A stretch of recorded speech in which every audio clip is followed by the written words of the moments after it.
गुरुदेव के आशीर्वाद से प्राचीन मंत्रों की इस श्रृंखला में एक बार फिर आप सभी का स्वागत है। नवरात्रि के दिव्य पर्व चल रहे हैं। माता रानी की उत्कृष्ट साधना हम कर रहे हैं। नवरात्रि में 5वें दिन की आराधना माँ स्कंद माता की होती है। आज के इस वीडियो में हम आपको माता रानी की दिव्य कथा सुनाएंगे। इस दिन आपको कौन से मंत्र का जाप करना चाहिए, इस दिन आपको पूजन विधि किस प्रकार करनी चाहिए और आज के दिन आपको क्या उत्कृष्ट उपाय करने चाहिए जिससे आपके जीवन में आपके बच्चों के ऊपर कोई भी कष्ट नहीं आए। माँ दुर्गा का पंचम रूप स्कंद माता के रूप में माना जाता है। भगवान स्कंद कुमार कार्तिकेय की माता होने के कारण दुर्गा जी के इस 5वें रूप को स्कंद माता नाम प्राप्त हुआ है। भगवान स्कंद जी बाल रूप में माता की गोद में बैठे होते हैं। इन साधक का मन विशुद्ध चक्र में अवस्थित होता है।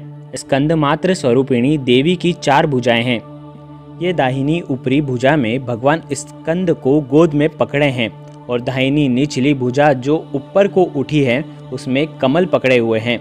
माँ का वर्ण पूर्णतः शुभ्र है और कमल के पुष्प पर विराजित रहती हैं। इसी से इन्हें पद्मासन की देवी और विद्यावाहिनी दुर्गा देवी भी कहा जाता है। इनका वाहन भी सिंह है। स्कंद माता सूर्य मंडल की अधिष्ठात्री देवी है। इनकी उपासना करने से साधक अलौकिक तेज की प्राप्ति होती है और उसे प्राप्त करता है। यह अलौकिक तेज उसके जीवन में उसकी दिशा बदल देता है। सूर्य मंडल की अधिष्ठात्री देवी होने के कारण इनका उपासक अलौकिक तेज और कांतिमय हो जाता है। अतः मन को एकाग्र रखकर और पवित्र रखकर इस देवी की आराधना करने वाला साधक या भक्त को भव सागर पार करने में कठिनाई बिल्कुल भी नहीं होती है। वात, पित्त, कफ जैसी बीमारियों से पीड़ित व्यक्ति को स्कंद माता की पूजा करनी चाहिए और माता को अलसी चढ़ाकर प्रसाद के रूप में ग्रहण करना चाहिए।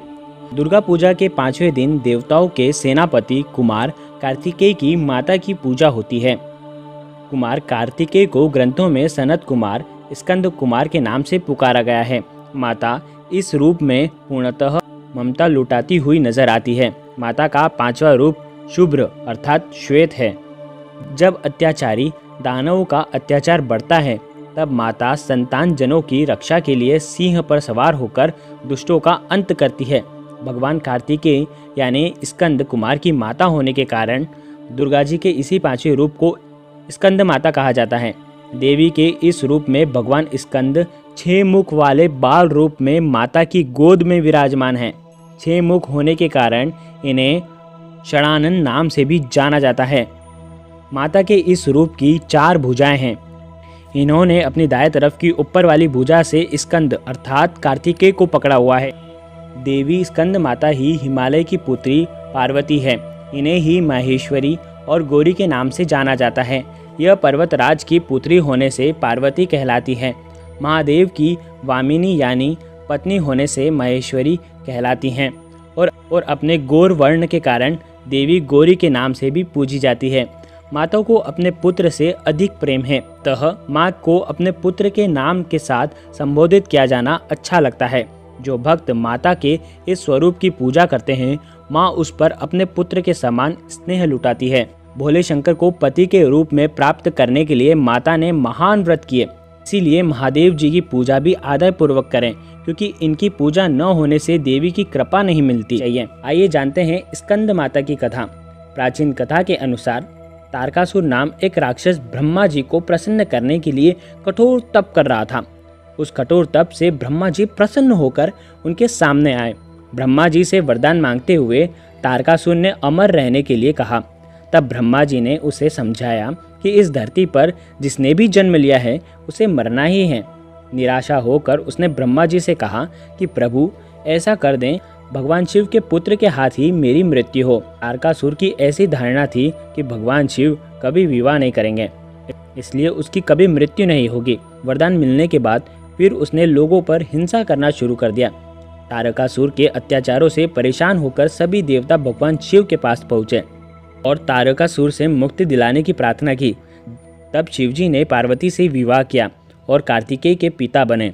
बड़े होने के बाद कार्तिकेय ने तारकासुर का वध किया और स्कंद माता कार्तिकेय की माता हैं। आइए जानते हैं स्कंद माता का मंत्र क्या है। आपको ये मंत्र 108 बार जाप करना चाहिए। अगर नहीं हो सके तो 31 बार तो आपको जाप करना ही है। या देवी सर्वभूतेषु माँ स्कंद माता रूपेण संस्थिता नमस्तस्ये नमस्तस्ये नमस्तस्ये नमो नमः।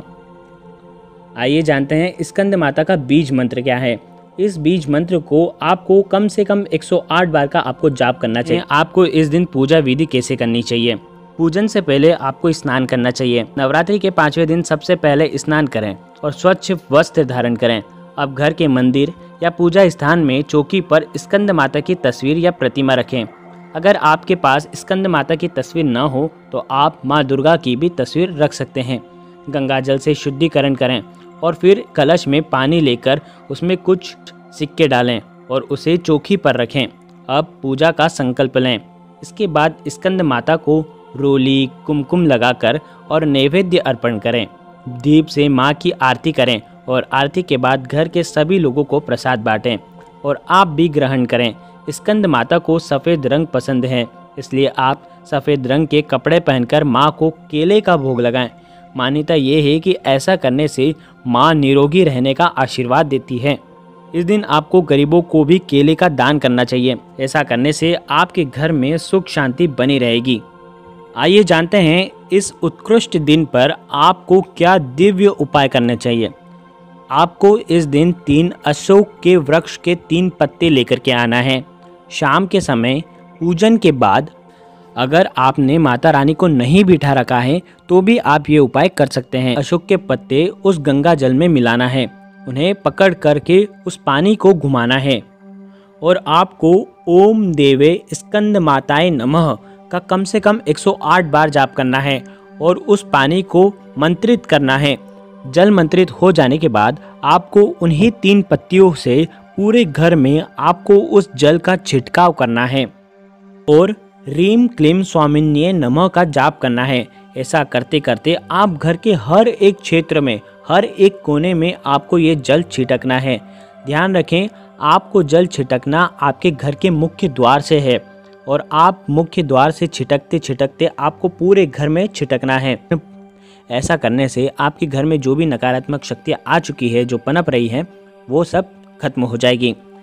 आज के दिन आपको एक और दिव्य उपाय करना है। अगर आप ये उपाय करते हैं तो माता रानी का आशीर्वाद आपके बच्चों पर सदा बना रहेगा। इस उपाय को करने के लिए आपको अशोक के वृक्ष की एक पत्ती लेकर के आना है। अगर आपके 2 बच्चे हैं तो आप 2 पत्ती लेकर के आएँ। आप पान की भी पत्ते लेकर के आ सकते हैं। उन्हें जल से साफ़ करें, जल से शुद्ध करें। उसके बाद आपका बच्चा जितने भी साल का है, जितने भी वर्ष का है, अगर 18 वर्ष का है तो आप हल्दी की चिमटी उसमें 18 बार उस पत्ते पर डालें और उस पत्ते को बंद करके लाल या पीले धागे से लपेटें और उसके बाद माता स्कंद या तो दुर्गा माता के चरणों में आप उसे रख दें। नवरात्रि के बाद आपको इसे किसी भी जल में प्रवाहित कर देना है। ऐसा करने से, ऐसा उत्कृष्ट उपाय आप करते हैं, अगर 2 बच्चे हैं तो 2 पूड़ियाँ आप माता जी के चरणों में रखें तो माता रानी का आशीर्वाद आपके बच्चों पर सदा बना रहेगा। कोई भी कार्य में विघ्न नहीं आएगा। अद्भुत और अलौकिक उपाय ये आपको नवरात्रि के 5वें दिन ही करना है। स्कंद माता की आपके बच्चों के ऊपर उत्कृष्ट कृपा बनी रहेगी। गुरुदेव के आशीर्वाद से प्राचीन मंत्र, यंत्र और उपाय आपको प्रभावना के रूप में दिए जा रहे हैं। आपके अपने इस चैनल को लाइक करें, शेयर करें, सब्सक्राइब करें और बेल आइकन को ज़रूर प्रेस करें। जय गुरुदेव, प्रणाम।